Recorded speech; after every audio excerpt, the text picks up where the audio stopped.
यदि संसार में आपको भवसागर से पार जाना है और जिंदगानी सफल बनानी है तो काम करते रहो और नाम ना भूलो। कैसे नाम जपें काम के समय, मैं करके बताता हूं। कैसे करना चाहिए? सबसे पहले जब हम सोकर उठें तो हमें क्या करना चाहिए? हम पहले तो ये निश्चित करें कि हमें उठना कब है। हमें कब उठना चाहिए? सूर्योदय के पहले।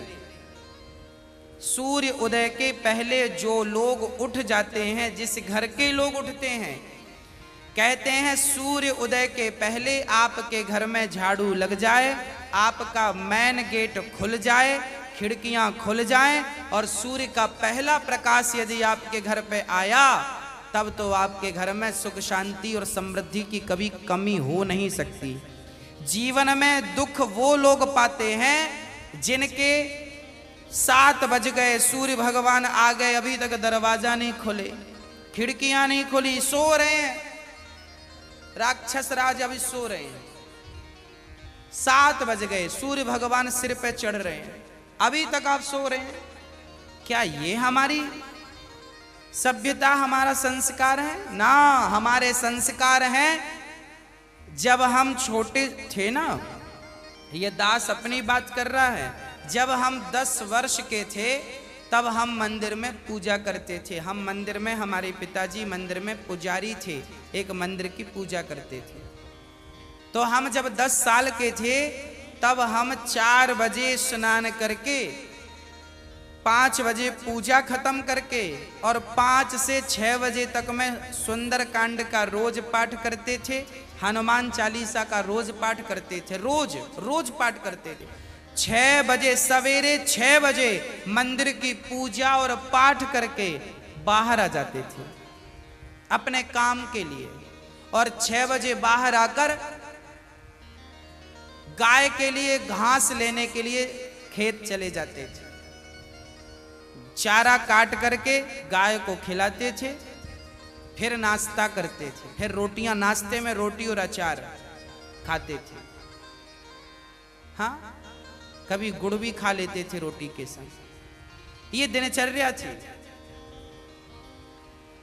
पहला काम हमारा भगवान को धन्यवाद देना होना चाहिए, गौ सेवा होनी चाहिए। ये हमारे संस्कार, हमारा रक्त, हमारे रक्त में है ये। बिना पूजा किए अच्छा ही नहीं लगता। तो क्या करो? सूर्य उदय के पहले, सूर्य भगवान कब उदय हो रहे हैं? लगभग आप 5:30 बजे बिस्तर त्याग दो। बिस्तर त्यागने के पीछे भी कारण कैसा है, कैसे त्यागना है? डायरेक्ट उठ के चलना नहीं है। सबसे पहले जैसे ही आपकी आंख खुले, आंख खोलते ही राम नाम ते ही सुमिरन कीन्हा, हृदय हरस कपि सज्जन चीन्हा, यही सन हठि करी हूं पहचानी, साधु ते हो ही न कारज हानि। हनुमान जी जब लंका में गए और विभीषण की कुटिया पर गए तो विभीषण सवेरे 4 बजे जागे और जागते ही उन्होंने क्या बोला? राम। अर्थात आप जब जागें तो जागते ही राधे कृष्ण, सीताराम, श्रीमन नारायण, भगवान का नाम हरे कृष्ण कृष्ण कृष्ण हरे जपें। भगवान का नाम लेते हुए बिस्तर से उठें, उठकर बैठ जाएं। बिस्तर पर सीधे पड़े थे, उठ के बैठ गए। बैठकर क्या करना है? भगवान का नाम, हे प्रभु आज का दिन आपने दिया उसका धन्यवाद। फिर दोनों हाथ का ऐसे मंथन करना चाहिए, और जब हाथ गर्म हो जाए तो फिर हमें हथेली को ऐसे खोलना चाहिए। खोलने के बाद हमें एक मंत्र पढ़ना चाहिए। मंत्र याद ना हो तो आप ऐसा करो, कराग्रे वसते लक्ष्मी, कर मध्य सरस्वती, कर मूले तु गोविंदा, प्रभाते कर दर्शनम। कराग्रे वसते लक्ष्मी, कर के अग्रभाग में लक्ष्मी का वास होता है। यहाँ कराग्रे वसते लक्ष्मी, कर मध्य सरस्वती, यहाँ सरस्वती का वास होता है, और पूरे हाथ में भगवान कृष्ण का, नारायण का वास होता है। कर मूले तो गोविंद। तो दोनों हाथों का मंथन, यहाँ लक्ष्मी का ध्यान सवेरे करेंगे तो आपके घर में लक्ष्मी आएगी, सवेरे से ध्यान होगा। सरस्वती का चिंतन करेंगे तो आपकी वाणी से दिन भर कोई गलत शब्द नहीं निकलेगा, गलत वाक्य नहीं निकलेगा, गलत विचार नहीं निकलेंगे, आपकी वाणी से कोई दुखी नहीं होगा। और गोविंद का ध्यान करेंगे, मेरे नारायण मेरे कृष्ण का ध्यान करेंगे तो आपको सब कुछ मिलेगा। तो पहले दोनों हाथों का मंथन करके दर्शन करें, फिर दोनों हाथों का मंथन करके जब हाथ गर्म हो जाए तो अपने चेहरे पर लगाएं, अपने नेत्रों पे वो हाथ लगाएं। और उसके बाद सबसे पहले उठकर आप अपने बच्चों को ये चीजें समझाएं। सबसे पहले उठकर आप पृथ्वी माता को प्रणाम करें। पृथ्वी माता को, हे पृथ्वी माता, आपका धन्यवाद, आपने हमें एक अवसर दिया है। आपके ऊपर हम कितना पाप करते हैं, हाँ, मलमूत्र जैसी गंदगी त्यागने के लिए हम मजबूर हैं। माँ हमें क्षमा करना, पृथ्वी माँ को प्रणाम करना चाहिए। उसके बाद आप अपना पांव बिस्तर के नीचे रखें, हाँ, उसके बाद बिस्तर के नीचे पांव रखें। और सबसे पहले सवेरे बढ़िया सा पानी पेट भर के पीना चाहिए। मैं थोड़ा स्वास्थ्य की बात भी आपके लिए कर दूं। बच्चों को तो जानकर रात के तांबे का बर्तन जानते हैं, कॉपर, तांबे के लोटे में धुलकर पानी भर दो, उसे ढक दो, और वही तांबे के बर्तन में जो रात भर से पानी पड़ा था उस पानी को सवेरे बच्चों को पिलाओ। वो तांबे के पात्र का जब पानी बच्चे पिएंगे तो वो बच्चों की बुद्धि प्रखर होगी, बच्चे प्रखर बुद्धि वाले होंगे। यदि आपके घर में चांदी का सिक्का है तो आप लोटे पर चांदी का सिक्का भी डाल सकते हैं, नहीं है तो कोई बात नहीं। चांदी का सिक्का जब लोटे पे डालेंगे और उसमें पानी भरेंगे, पानी का स्पर्श चांदी और तांबे से जब होता है तो पानी शुद्ध हो जाता है, पानी के दोष समाप्त हो जाते हैं और पानी की शक्ति बढ़ जाती है। अरे फिल्टर करने वाली मशीनें जो आपने घर में लगवा रखी हैं, आरओ, ये क्या करते हैं? ये पानी वेग से जाता है, टकराता है, टकराने से पानी की शक्ति घटती और बढ़ती है। सबसे ज्यादा शक्तिशाली पानी कौन सा? झरने का पानी। गंगा का पानी शक्तिशाली क्यों है? क्योंकि वो हजारों किलोमीटर की यात्रा करता है, पानी पत्थर से टकराता है, उसकी शक्ति बढ़ जाती है। तो चांदी और कॉपर की जब पानी स्पर्श करता है तो उसकी शक्ति बढ़ जाती है। वो पानी आप अपने बच्चों को पिलाएं, आप पिएं। 1 लीटर पानी सुबह बच्चों को पिलाएं उठकर, और बच्चों को जब पानी पिलाएंगे पेट में पानी जाएगा तो पेट की सारी गंदगी साफ होगी, आप अपनी क्रियाओं से निवृत्त हों। और उसके बाद आप स्वच्छ कपड़े पहने और सबसे पहले हिंदू परंपरा के अनुसार 1 लोटे में जल भरें, तांबे के लोटे में, और सबसे पहले बच्चों के हाथ से 1 लोटा जल सूर्य भगवान को चढ़वाएं। जिसकी बुद्धि बिल्कुल शून्य है, जिन बच्चों की बुद्धि कम है या शून्य है, ऐसे बच्चे यदि जल चढ़ाएं तो उनकी बुद्धि प्रखर हो जाती है सूर्य नारायण की कृपा से। आप सभी बच्चों को, हम सब हिंदुओं को, चाहे वो स्त्री हो या पुरुष हो, बालक हो या बालिका हो, सबको सूर्य भगवान को जल चढ़ाना चाहिए। कैसे चढ़ाएं? ओम सूर्याय नमः, आदित्याय नमः, भौमाय नमः, खगाय नमः, भास्कराय नमः। सूर्य भगवान के 12 नाम आप ले लीजिए और जल चढ़ाइए, सूर्य भगवान को प्रणाम कीजिए, खड़े खड़े 7 बार घूम जाइए, प्रदक्षिणा कीजिए। सूर्य भगवान की 7 परिक्रमा होती हैं, 7 प्रदक्षिणा कीजिए सूर्य भगवान की। और उसके बाद यदि आप पति पत्नी में कोई खटापटी चल रही है, झगड़ा चल रहा है, तो आप भी जल चढ़ाएं सूर्य भगवान को, पर उसमें आप थोड़ा सा गुड़ डाल लें, गुड़, मीठा पानी। जब मीठा जल चढ़ाएंगे सूर्य भगवान को तो आपके रिश्तों में मिठास बनी रहेगी। और मैं आपको बता दूं कि आप अपने बच्चों को जो जल चढ़वाएं वो सादा जल ना चढ़वाएं, उसमें थोड़ी कुमकुम डाल लो, रोली, लाल कर लो पानी को, लाल पानी सूर्य भगवान को चढ़ाओ, रंगीन पानी सूर्य भगवान को, या चंदन घिस के डाल लो, एक केसर का पत्ता डाल लो, ऐसा रंगीन पानी जब सूर्य भगवान को चढ़ाएंगे तो आपके जीवन में भी नाना प्रकार के भक्ति के रंग, प्रेम के रंग, ज्ञान के रंग चढ़ेंगे।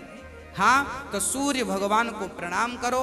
उसके बाद आप अपने घर से जो आपके मंदिर हैं घर पे, ठाकुर जी को बढ़िया पूजन करो, एक थाली साफ करो, थाली में बढ़िया सा एक स्टार बनाओ, चंदन का स्टार बनाओ, चंदन से स्टार बनाओ, उस स्टार चंदन से स्टार बनाकर बीच में ओम ओम ओम लिखना चाहिए। और फिर जो खंड बचेंगे ना, स्टार बनाएंगे तो बीच में ओम लिखेंगे, आजू बाजू जो खंड बचेंगे उनमें आपको लिखना है, या तो आप लिखें श्री राधा कृष्णाभ्याम नमः, या तो आप लिखें श्रीमन नारायण, है ना। आपके जो भी इष्ट हैं उनका नाम लिखें, श्री राधा, एक खंड में लिखें श्री, फिर एक में रा, फिर धा, फिर राधा हो गया, फिर श्री कृष्णाभ्याम नमः ऐसा लिखें, श्री सीतारामाभ्याम नमः भी लिख सकते हैं। ऐसा लिख के फिर लड्डू गोपाल जी को उस पर बिठाओ। ठाकुर जी आपके घर पे होंगे ना लड्डू गोपाल जी, आपने जब वो स्टार पर ये सब बना लिया तो वो यंत्र बन जाता है। उस यंत्र को जल डालकर पहले प्रणाम कीजिए, जल डाल के प्रणाम करके फिर उसे आप प्रेम से प्रणाम कीजिए, और प्रणाम करके फिर ठाकुर जी को बिठाइए। ऐसे देखिए टीवी पे दिख रहा है, ऐसे आपको बनाना है, ऐसे आपको बना के ओम, फिर उसमें तुलसी का पत्ता चढ़ाइए लिख करके सब में, और फिर उसको प्रणाम कीजिए, जल चढ़ाइए, तुलसी चढ़ाइए, ये एक यंत्र बन गया। और इसे प्रणाम कीजिए, फिर इसके ऊपर ठाकुर जी को बिठाइए, गोविंद को बिठाइए, बिहारी जी को बिठाइए, और बिठाकर फिर उन्हें स्नान कराइए, प्रेम से स्नान कराइए। कैसे स्नान कराएं? ऐसे स्नान कराएं, और बोलते रहिए श्रीमन नारायण नारायण नारायण, कुछ नहीं आए तो नारायण नारायण, कीर्तन करते श्रीमन नारायण नारायण। ऐसे जल चढ़ाओ, जल चढ़ाने के बाद भगवान को अपनी गोद पर बिठाओ, अपनी गोद पर बिठाकर बड़े प्रेम से उन्हें बढ़िया कपड़े से पोंछो, साफ करो। बच्चे को भी आप नहला के पोंछते हैं, बच्चे को बढ़िया पोंछिए, उन्हें साफ करिए, और जब भगवान को आप बढ़िया से साफ करें उसके बाद उन्हें उनकी आसन पर बिठावें, और आसन पर बिठाने के बाद उनको फिर बढ़िया से वस्त्र पहनावें, और वस्त्र पहनाने के बाद उनका श्रृंगार करें। श्रृंगार करने के बाद जब पूरा श्रृंगार हो जाए तो ठाकुर जी को दर्पण दिखावें, है ना। फिर भगवान जी को दर्पण, आप लोग भी दर्पण देखते हैं कि नहीं? ऐसे ही ठाकुर जी को दर्पण दिखाना चाहिए। प्रभु देखिए आज दास ने आपका ऐसे श्रृंगार किया है, ये आपका श्रृंगार है, ऐसे दर्पण दिखाओ भगवान को। हाँ, भगवान को बढ़िया सा दर्पण दिखाओ, भगवान को दर्पण दिखाकर फिर उनको प्रणाम करो, और प्रणाम करते हुए कहो त्वमेव माता। बोलो मेरे संग सभी लोग, बोलो त्वमेव माता च पिता त्वमेव, त्वमेव बन्धुश्च सखा त्वमेव, त्वमेव विद्या द्रविडं त्वमेव, त्वमेव सर्वं मम देव देव। हाथ जोड़कर भगवान से कहो, हे प्रभु आप ही हमारी माँ हैं, हे प्रभु आप ही हमारे पिता हैं, हे गोविंद आपके सिवा हमारा इस सृष्टि में कोई नहीं है। हे प्रभु माना कि मैं अपराधी हूँ, माना कि मैं पापी हूँ, पर मुझे स्वीकार करना आपका ही काम है भगवान। हे नाथ मैं आपको कभी भूलूं नहीं। एक बार जरा सभी बोलिए, हे नाथ मैं आपको कभी भूलूं नहीं, हे नाथ मैं आपको कभी भूलूं नहीं। हे प्रभु मैं सदा आपका स्मरण करता रहूं, सदा आपका चिंतन करता रहूं। हे नाथ मैं आपको कभी भूलूं नहीं। ऐसी हमें प्रार्थना करनी चाहिए, भगवान को प्रणाम करना चाहिए, बढ़िया सी आरती उतारनी चाहिए, बढ़िया सा भोग लगाना चाहिए, और बढ़िया आरती उतार कर देखो भोग भगवान को, कई लोग ना भोग ऐसी रख देते हैं, ऐसे नहीं, भगवान को एक एक तोड़ करके जैसे हम बच्चों को खिलाते वैसे हमें खिलाना चाहिए, भोग ऐसे लगाना चाहिए। खिलाओ 5 बार, कम से कम 5 कौर तो खिलाओ। खिलाओ भगवान को। खिलाने के बाद फिर आचमनी से जल घुमाओ, भगवान को पानी पिलाओ, है ना, पानी पिलाओ भगवान को। बढ़िया पानी पिला के उनका मुंह पोंछो, बढ़िया कपड़े से ऐसे मुंह पोंछो भगवान जी का। मतलब भगवान को अपनी तरह प्यार करना है, बालक की तरह प्यार कर। माँ यशोदा क्या करती, गोद में बिठाती, खिलाती पिलाती, मुंह पहुंचती थी। हमें भी वही स्नेह रखना भगवान से। भगवान प्रेम की तो भूखे हैं। वो वस्तुओं के सोना चांदी जिनके पांव लक्ष्मी दबा रही हैं, उन्हें हम क्या पैसा देंगे, उन्हें हम क्या सोना चांदी देंगे। भगवान प्रेम चाहते हैं, सोना चांदी नहीं चाहते। प्रेम से कोई पत्रम पुष्पम फलम तोयम यो में भक्त्या प्रयच्छति, प्रेम से खिलाओ तो सही, भगवान तो सब खाएंगे। प्रेम से खिलाओ, झूठा खिलाओगे तो शबरी माँ ने झूठे बेर खिला दिए। हाँ, सब खाते हैं, प्रेम होना चाहिए। अरे मेरा आपसे प्रेम है ना तो मैं आपके घर बासी रोटी भी खा लूंगा, और प्रेम नहीं है तो 56 भोग आप दे देना, हमें पसंद नहीं आएंगे। तो आप और हम जब प्रेम के भूखे हैं तो भगवान क्या वस्तुओं के भूखे हैं, वो प्रेम चाहते हैं, आपका स्नेह चाहते हैं।